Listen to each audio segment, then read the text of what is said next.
চোরের এমন দুঃসাহস যেন নিরাপত্তা ব্যবস্থাকেই চ্যালেঞ্জ। যেখানে নিরাপত্তা থাকার কথা সবচেয়ে বেশি, সেখান থেকেই উধাও হয়ে গেল বিদ্যুতের ট্রান্সফরমার। রাত তখন গভীর, চারপাশে নিস্তব্ধতা। সময় সুযোগে একদল দুর্বৃত্ত শেকল কেটে খুলে নেয় ৩৭ কেভিএ ক্ষমতার একটি বৈদ্যুতিক ট্রান্সফরমার। ঘটনাস্থল অবাক করার মতো। পল্লী বিদ্যুৎ সমিতির বিশ্বনাথ জোনাল অফিসের ঠিক পাশেই, মাত্র ১০ ফুট দূরে। গত রাত্রে ৩টা থেকে ৪টার দিকে হঠাৎ করে দেখা যায় বিদ্যুৎ নাই। তো বিদ্যুৎ নাই, স্বাভাবিক বিদ্যুৎ যায়, এটা কেউ আমলে নেন না, হয়তো বিদ্যুৎ আইব।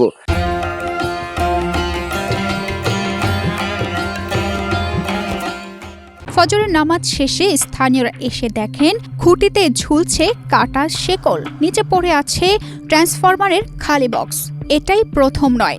স্থানীয়দের দাবি, এর আগেও একই ট্রান্সফরমার চুরির চেষ্টা হয়েছিল, তাই শেকল দিয়ে তালা বন্ধ করে রাখা হয়েছিল সেটি। কিন্তু এবার সেই শেকলও কেটে নিয়ে গেল দুর্বৃত্তরা।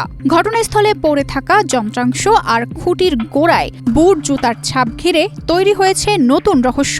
যখন আমরা নামাজে বার হয়েছি, অনেক মানুষ দেখা যায় যে এখানে অনেক মানুষ জমা হয়েছে যে বিদ্যুৎ অফিসের কাছে একটা ট্রান্সফরমার চুরি হয়ে গেছে।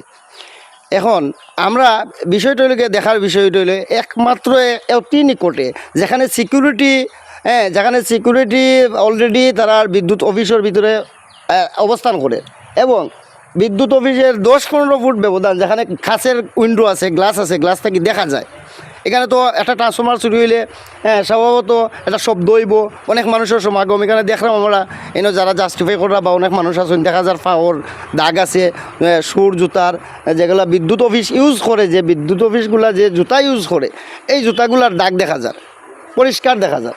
এদিকে এই ঘটনার পরও বিদ্যুৎ অফিসের কারো কোনো খোঁজ ছিল না ৯টার আগে। তারা বলেছিলেন ৯টায় তাদের অফিস, তারপরেই যা করার করা হবে। আমরা ৫টা থেকে এখানে উপস্থিতি আমাদের গ্রামের সব মুরব্বিয়ান, কিন্তু এখানে আমাদের পল্লী বিদ্যুতের কোনো অফিসিয়াল কোনো মানুষ আসে নাই, আমাদেরকে কোনো সান্ত্বনামূলক কোনো জবাব দেয় নাই। তারা বলছে ৯টার ভিতরে আসবে, ৯টার সময় তার অফিস। এর আগে কোনো দায়িত্বশীল নাই, সিকিউরিটি গার্ড ছিল, ও বলছে তার অফিসের ভিতরেতে বাইরে কোনো ১ ইঞ্চি বাইরে কোনো দায়িত্ব নাই। এ বিষয়ে পল্লী বিদ্যুৎ সমিতির বিশ্বনাথ জোনাল অফিসের জিএম মোহাম্মদ সারোয়ার জাহান বলেন, উপজেলায় মাঝে মধ্যেই ট্রান্সফরমার চুরির ঘটনা ঘটেছে। এবার অফিসের পাশেও এমন ঘটনা ঘটেছে। এ ঘটনায় মামলা দায়ের করা হবে। বিশ্বনাথ থানার অফিসার ইনচার্জ গাজী মোহাম্মদ মাহবুবুর রহমান বলেন, ট্রান্সফরমার চুরি রোধে পুলিশ কাজ করছে। ঘটনাটি গুরুত্বের সঙ্গে তদন্ত করে প্রয়োজনীয় ব্যবস্থা নেওয়া হবে। তানজিদা রহমান, ইনায়া, বাংলাদেশ প্রতিদিন।